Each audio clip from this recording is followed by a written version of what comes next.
We've got a lot of treats in store for you. Julie and I are doing all the cooking today. We've got several great recipes to show you. Fan favorites. Some of them are favorites too. And it just wouldn't be the same without some of our colleagues here. Of course, we've got Lisa, Dan, and Lan. I'm a little nervous now. I hope I'm up to snuff. Well, we're excited. Well, and today it's pasta and sauce. And Dan, this is actually your recipe for pasta without a machine. So we're going to roll it out by hand. So now I'm a little bit nervous. I know. What if it doesn't work? We're both on the spot. Okay. Yep. All right. And with that, Bridget's going to make the sauce? Yeah, I'm going to make a beautiful meaty tomato sauce. This was developed by Jack Bishop all the way back in 2000. Yeah, for Cooks Illustrated magazine. It's actually a recipe that I still make to this day. It's on regular rotation. Got some pork butt here. This is 1.5 pounds of, just one of the best cuts of meat ever. I think by this point in my life, I'm 75% pork butt. This is just 1.5 pounds. It's just got so much great fat, marbling, intramuscular fat. So it really is for those low and slow applications. And I'm just going to do a little bit of trimming here. All right, now I am going to cut these into about 1.5-inch pieces, nice big size.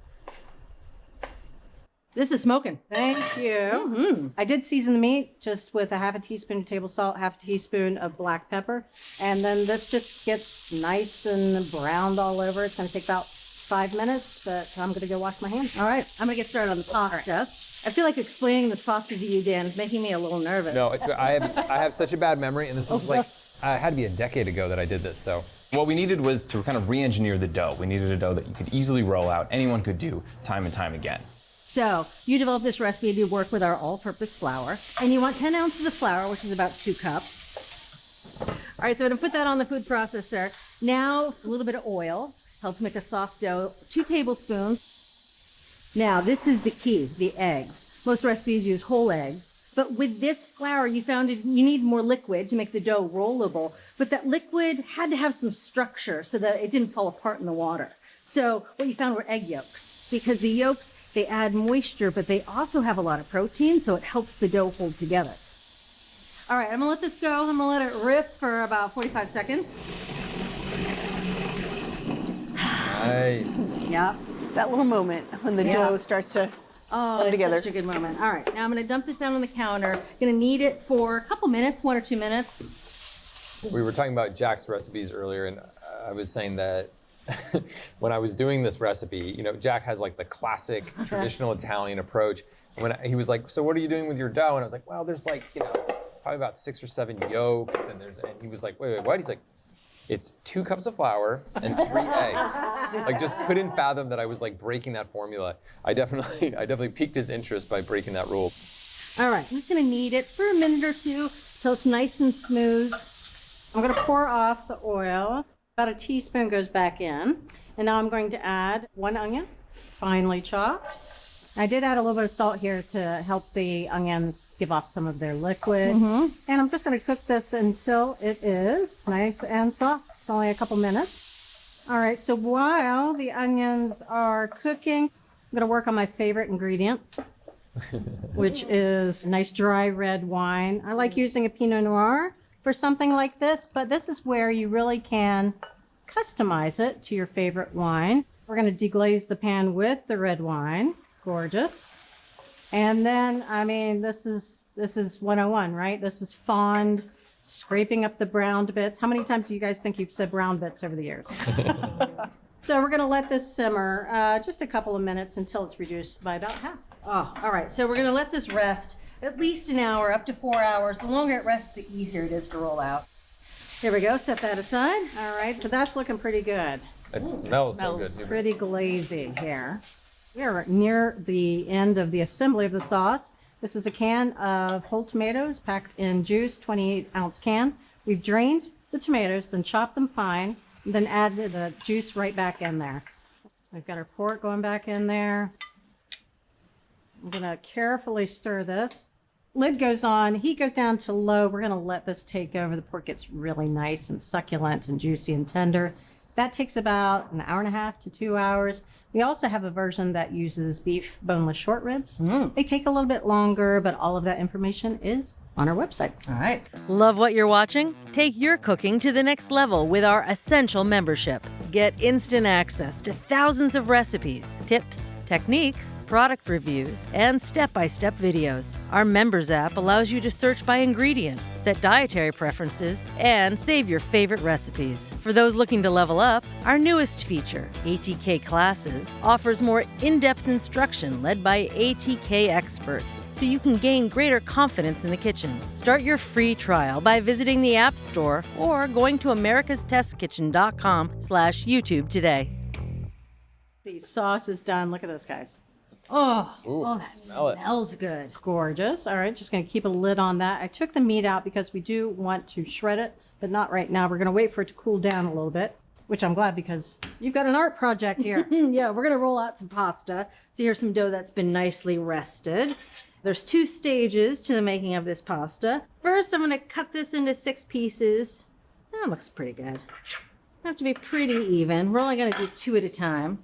Those are for us. We'll save these for later. And now you're gonna help me roll it out. Okay. A little bit of bench flour. And you're gonna take this dough and you're just gonna press it into like a 3-inch square. All right, choose your weapon. Give me that. It's my favorite. Love the taper. That's your favorite? Yeah, love taper. Yeah, this one is a little bulky on me. I don't mind that though. Yeah, it's a good weapon. Yeah. All right, so now we're gonna roll it out into a 6-inch square. Okay. And eventually we're gonna roll it out into a long rectangle that's 6 inches wide. So keep that in mind. Okay. We're gonna make a fun shape called garganelli. So it's a rolled pasta with a hole in the center and some ridges that catches the sauce. So for that, we're gonna make it a little thicker. We're gonna go 15 inches long by 6 inches wide. All right. So that's Wow, so you were making a shape for us. That's way more work. it was so much fun though. I think it means they like us. Let's not go crazy. I'm gonna measure with my ruler, 6 inches, looking good. Do you have a ruler in your kitchen? 100%. Same. You guys, rulers in the kitchen? I got one for pastry. Yeah. I busted up for that. Definitely. Definitely. You're shaking your head no. Oh, you rebel. I mean, She can measure, like, how long is that right now? yeah. Down Wait, to it. 13. Check it. Wrong. Wow, it is on the On the dot. money. Yeah. Boy, you're an eagle eye. Well, that's why you don't need a ruler. That looks great. Thank you. All right, so we're gonna cut this into squares to start. The square is gonna be about 1.5 inches thereabouts.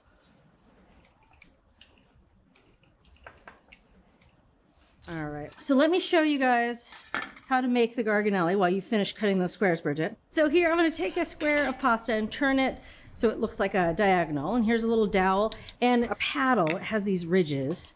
And we're gonna roll it around the dowel. You're gonna press firmly. You're gonna roll it up into a garganelli. Ooh. I know, and it holds its Beautiful. shape.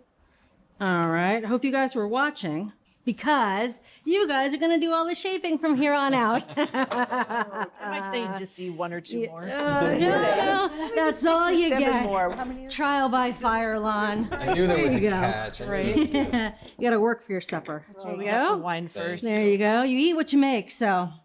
Oh boy. Isn't that fun? Yeah. Lisa, you're really good at that. Well, I hope so. I'm Italian on both sides. Ooh. You better be good at Yeah, it's like second nature.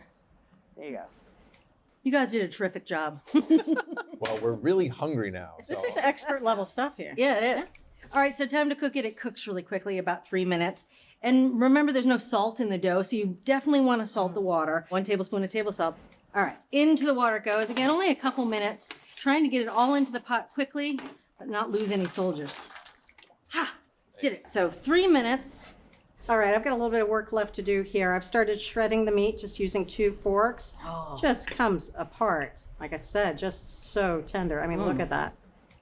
All right, so this goes right into that sauce. Hello. Gorgeous. So you surprised us with having to do some of the work, but I have a surprise for you. It's actually a review from our website for one of these recipes. Oh. This comes from Josie B. She says, I followed this recipe to a T, and it ended up with the most tender, delicious tagliatelle ever, and it was so easy. I've tried other pasta recipes, and they turned out kind of tough. This dough is a dream to work with. I'm never buying store-bought pasta again. Thanks, Dan. Thanks, Dan. Ah. You know why I chose to read this one? I'm stirring this here into the sauce, and I'm going to turn it to low here. We just want to warm up the sauce Let it simmer for a little while, thicken just a bit. So maybe up to 5 minutes. Oh, gosh, it smells good. Isn't that gorgeous? All right, pasta's done. Saving some pasta water. Valuable Oh, yeah. liquid. Might need that for the sauce. Yep. Let me go drain this. Look at that beautiful shape. It's held together. It has this nice tubular shape. Looks a little naked. It does look a little naked. All right. Just gonna toss this in there. Ooh. I think that looks pretty spectacular. Oh. All right. We're gonna do pasta portions here. So we're not gonna fill up the entire bowl. That's gorgeous. Wow, it looks There so you good. go. That looks good for Lisa. A little bit of pecorino on top. Yes, please. I love it. Oh, that sheepy flavor on top of the pork. Nice. Thank you so Nice much. amount. Here you go, sir. Thank you so much. Oh, beautiful. Thanks for cooking. Yeah. Yeah. Look at that. Gorgeous. Some of that sauce went inside, some of it's outside. The meat's still falling apart. What do you guys think of the sauce? It's delicious. Delicious. I love it. Yeah. The ridges catch it so nicely. Oh, wow. That's good. That's so good. The pork just falls apart. Cheers. Thank you for joining us. Thank you for cooking. Yeah. My pleasure. Next time, Lisa will cook. I think that's fair. If you're ready to take your cooking to the next level, head over to americastestkitchen.com and get a free trial of our ATK Essential membership. While you're there, you can sign up for our free email newsletters and download our app. So, what are you waiting for?